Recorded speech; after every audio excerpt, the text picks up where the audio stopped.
Hola amigos, el día de hoy continuamos con la reseña a nuestro libro Cuando ayudar hace daño, y en nuestro último video hablamos de cosmovisiones y formas de comprender el mundo, lo cual termina siempre afectando la forma en que funcionamos como individuos y sociedad. Solo para repasar rápidamente, vimos lo que era el teísmo bíblico, el deísmo, gnosticismo evangélico y la perspectiva moderna. Pudimos contemplar algunas de las gráficas que los autores utilizan dentro de su libro. Ahora dejamos un problema, y tenemos un problema: es que hay un daño colateral, hay una dependencia intelectual, entre otros factores. Y en el capítulo de hoy veremos una solución, la solución que proponen los autores Ficke y Corbett. Comencemos. Una solución para promover el crecimiento de la iglesia cristiana y el impulso de la sana doctrina ha sido generalmente por medio de hermanos adinerados o personas que provienen de países ricos, que tienen generosidad para dar e impulsar ministerios de educación, distribución de Biblias, literatura, apoyar y financiar a un líder eclesiástico, entre otras maneras. Y es interesante que de esta manera el reino de Dios se ha extendido en gran parte en la historia. Es notable, sin embargo, que son los países donde hay una gran medida de mercado libre aquellos que son los más generosos a nivel mundial. Los países pobres de corte socialista o inclinación comunista son aquellos que tienen índices más bajos de generosidad, afirma el autor R.C. Sproul Jr. Adicionalmente, el autor Jay Richards, en su libro Dinero, Avaricia y Dios, afirma: los ministerios que tratan a las personas como seres plenamente espirituales en lugar de meramente alimentar sus bocas, y que incentivan la libertad económica en lugar de la generosidad gubernamental, y que además enseñan al pobre a pescar e instilan valores cristianos, lo cual finalmente es lo que transforma una cultura, hará mucho más a largo plazo para reducir la pobreza que todas las amigables campañas juntas. Esta solución frecuentemente contribuye a otro problema: el recibir ayudas del exterior se alimenta una mentalidad de dependencia y merecimiento. Es lo que en los norteamericanos llaman entitlement. Nuestra preocupación no es solo que estos métodos estén desperdiciando recursos humanos, espirituales y financieros, además de recursos organizacionales, sino que estos métodos de hecho están exacerbando el problema que precisamente estamos tratando de resolver, afirma los autores de Cuando ayudar hace daño, Ficke y Corbett. Ellos puntualizan además, utilizando el versículo de la primera epístola de San Pablo a Tesalonicenses, capítulo 4, verso 11, lo siguiente: póngase como objetivo vivir una vida tranquila, ocúpese de sus propios asuntos y trabaje con sus manos. Entonces aquellos que no son creyentes respetarán la manera en que ustedes viven y no tendrán que depender de otros. Los autores así utilizan este pasaje para afirmar de que es responsabilidad de cada creyente, de cada individuo, trabajar y aprender a ganarse la vida por su cuenta. Crear dependencia de otros es hacer más daño que bien. El problema fundamental, afirman los autores de ministerios misioneros extranjeros, es que ellos crean una dependencia. Veamos a continuación una breve lista de maneras en que se hace daño y pongamos atención a lo siguiente: se hace daño sin la intención de hacerlo. Número 1. No incentiva a la iglesia local a ayudar. Eso significa que la iglesia local dependerá mentalmente y económicamente de los extranjeros. Número 2. Asumen que sus métodos e ideas son mejores que los locales.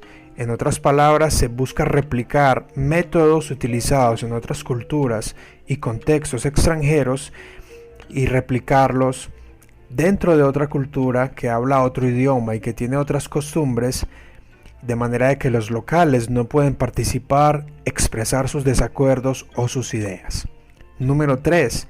hieren el mercado local al traer los materiales del exterior en lugar de comprarlos localmente y bendecir a aquellos comerciales de la región.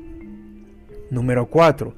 Al venir un equipo grande de trabajo en viajes misioneros, generalmente gastan una gran cantidad de presupuesto en hoteles, viajes y cosas innecesarias para el viaje. Los autores Corbett y Fiquer hablan del complejo de Dios, entre comillas. Ellos acuñan extra expresión para referirse a actitudes como la previamente mencionada. Esta generalmente no se expresa con los labios, y rara vez las personas son conscientes de la misma. Pero la verdad es que muchos misioneros extranjeros no solo piensan, sino que están convencidos de que sus métodos e ideas son mejores que de aquellas personas que están en la localidad, que aquellos a quien ellos le sirven. Esto hiere la dignidad de los locales, les hace sentir inferiores y les deja sin posibilidad de opinar, como ya hemos mencionado, dar sugerencias y ayudar. No es sorpresa que los locales optan muy a menudo por dejarle a los extranjeros que hagan todo el trabajo. Pero la otra cara de la moneda es que muchos jóvenes que se aventuran en viajes misioneros vienen con el complejo de Dios, de acuerdo a como afirman los autores, para regresar a sus países relatando hazañas en países de tercer mundo y así agregar esa experiencia misionera a su hoja de vida ministerial, lo cual no estamos diciendo que es pecado, ni los autores lo dicen, pero generalmente no son labores a las que se les puede hacer seguimiento y continuidad, pues terminan en una experiencia que sucedió en un punto del tiempo. Ahora, una de las prácticas comunes es manipular estos viajes misioneros y ayudas por medio de videos, fotografías y otros medios para poder recolectar más dinero y así seguir ayudando. Ahora, no estoy diciendo que esto sea malo. Hay formas genuinas y honestas de hacer un mercadeo y no estaría bien el rechazar la ayuda de personas que el Señor ha dado abundancia en otros países. No obstante, hay ciertas prácticas que hacen que estos métodos en ocasiones sean cuestionables, pues es la práctica de algunos ministerios. Veamos una lista de 3 puntos utilizada por los autores. Número 1. Parte del dinero se gasta en hoteles y comidas costosas. Por lo general, los extranjeros no se hospedan con familias locales, sino que prefieren hoteles lujosos, en el caso de que sea un predicador o un maestro reconocido, que los mismos locales no tendrían acceso a costear. Muchos de los visitantes no se hospedan con hermanos, sino que prefieren un hotel, lo cual tampoco estamos diciendo que es pecado, pero está comunicando un mensaje y está haciendo daño sin ninguna intención. Número 2. En ocasiones los ministerios misioneros adquieren deudas locales que les obliga a pagarlas con donaciones de otros. El principio de la deuda en ocasiones es dañino y genera más incomodidad, más fatiga y le impone cargas al rebaño, pues obtiene una responsabilidad financiera que no hubieran adquirido a menos que se hubiera sugerido por los extranjeros. De nuevo vemos aquel principio en donde muy a menudo los extranjeros buscan, entre comillas, imponer sus métodos. Y número 3, no se crean relaciones duraderas, ya que los viajes son tan cortos, se evangeliza a muchas personas o se hace una obra de teatro o un concierto. No se crean relaciones duraderas de discipulado que transformen la cultura y la vida de la gente a largo plazo, sino que son viajes cortos y momentáneos. Estoy de acuerdo en lo que afirman los autores. Ellos hablan de trabajar en personas y procesos, no en proyectos y productos. En mi experiencia he escuchado en ocasiones hablar acerca de trabajar en proyectos y producir muchas cosas. Pero nos olvidamos, de acuerdo a los autores, de nuevo estoy muy de acuerdo con lo que dicen, en que se trabaja en las personas. Son las personas las que conforman un ministerio. Son seres humanos redimidos por la sangre de Cristo los que conforman un ministerio, una institución o organización. Una falla grave es que tanto los receptores como los donantes fallan al no tener en cuenta aspectos que distingan una cultura de otra. Es algo muy sencillo. Los latinoamericanos son más sentimentales y emocionales, mientras que los norteamericanos son más racionales, pragmáticos a la hora de hacer planes. Ambas culturas poseen distintas cosmovisiones, lo cual se traduce en distintos estilos de vida muy diferentes. Para muchos cristianos en los Estados Unidos es fácil actuar en base a una cosmovisión bíblica, pues ya llevan décadas con esto engranado dentro de su cultura, dentro de su ADN. La ética del trabajo es un ejemplo de ellos. En consecuencia, muchos ministerios norteamericanos son descaradamente pragmáticos. Estos, con un pensamiento de ser buenos mayordomos ante Dios o administrar los negocios de Dios, se enfocan exclusivamente en los resultados, en las decisiones financieras fríamente calculadas. Así, prácticamente ignoran a los locales junto a sus ideas, sus problemas del día a día, dones y habilidades. Al fin y al cabo, los extranjeros visitan 2, 3 o 4 veces a los locales a donde están implementando su ministerio, pero los que tienen que vivir el día a día son las personas locales.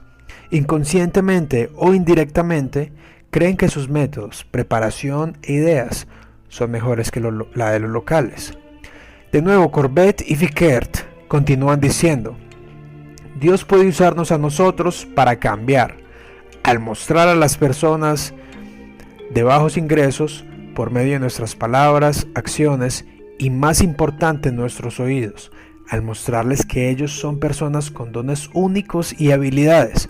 Podemos ayudarles a que recuperen su sentido de dignidad, mientras que nosotros nos recuperamos de nuestro sentido de orgullo. Aquí el punto principal de lo que dicen los autores es que tanto los que vienen a ayudar como los que son ayudados, ambos necesitan ser reconciliados con Dios. Los que vienen a ayudar necesitan arrepentirse y ser recuperados del orgullo, de ese complejo de Dios que dice o que les hace creer que sus métodos son los mejores. Y los locales deben arrepentirse de su pensamiento de Peter Pan, por decirlo así, que depende de los demás intelectual y económicamente, pero también de su sentido de dignidad, y saber que también sus ideas son buenas, sus deseos y sus habilidades para contribuir con la transformación de una cultura. En ocasiones el remedio entonces resulta peor que la enfermedad. Esto pasa cuando se trabaja en proyectos y productos, no en personas. Por eso, si hay un ministerio que siempre habla de proyectos y de productos, lo más probable es que las cosas vayan muy mal. Finalmente, una propuesta.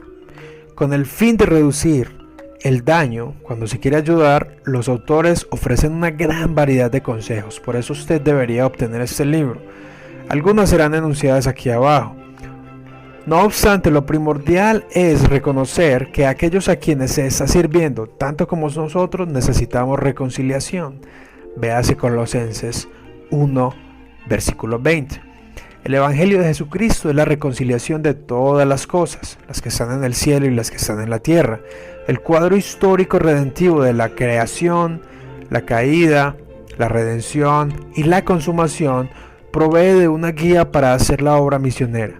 Cuando comprendemos que el Evangelio no apunta meramente a los pecados del hombre en su alma, sino que como resultado del perdón el hombre es restaurado a aquel diseño original que Dios hizo desde el principio, entonces con la ayuda de Dios podremos ser más efectivos y reduciremos el daño colateral. De nuevo, esta visión de las cosas, desde la creación, la caída, la redención y la consumación, es un principio que puede ayudar a incrementar estos ministerios de ayuda. Los extranjeros deben arrepentirse de su arrogancia y el complejo de Dios, reconociendo que las personas locales son seres humanos integrales psicológicamente, espiritualmente y materialmente, ajustando sus programas para invertir más en las personas que en productos y proyectos. Por supuesto que invertir en las personas debe ser sin esperar recibir nada a cambio, pues las personas pueden ser transformadas dentro de unos años, unos meses o unos días, o a lo mejor puede que se vayan. No obstante, en ocasiones es mucho más fácil construir un edificio o algo que quede, que se vea, ya que las personas se van. A la vez, los locales debemos arrepentirnos de nuestro sentido de dependencia y en ocasiones de abusar de las ayudas recibidas. Los predicadores y ministros latinos deben hacerse conscientes de que su cosmovisión debe ser renovada por una que no haga una dicotomía entre lo espiritual y lo secular, como lo vimos anteriormente entre el deísmo, el teísmo y el gnosticismo evangélico, y que la enseñanza y la predicación bíblica busque la transformación de las vidas no solo en su alma, sino en cada área. Esto incluye la educación, la crianza de los hijos, la vocación, el trabajo, entre otras. Los locales debemos hacer un esfuerzo por tener metas de ayudar e invertir en nuestros propios conciudadanos. Debemos abandonar una mentalidad en donde ya que el gobierno está ayudando no es nuestra obligación. La iglesia debería ser llamada a tomar este lugar que el gobierno ha capturado. Lamentablemente, muchas iglesias que se mofan de su doctrina correcta no invierten dinero ni esfuerzos en las misiones. Como resultado de una cosmovisión limitada, piensan que no vale la pena invertir en ministerios educativos, en la política o en la economía. De nuevo, vemos este gnosticismo evangélico. Por lo general, estas mismas están ansiosas de recibir ayudas de los extranjeros. No hay una consistencia en el pensamiento cristiano general. Así que dejaremos hasta acá esta reseña. Parece que se ha ido más larga de lo que pensé. En la próxima veremos el capítulo final. Busque trabajar con y por medio de una iglesia local. Y esa será la conclusión de la reseña de este libro. Espero sus comentarios, suscríbase, compártalo y de nuevo siéntase libre de comentar, de opinar, todo con respeto y con amor.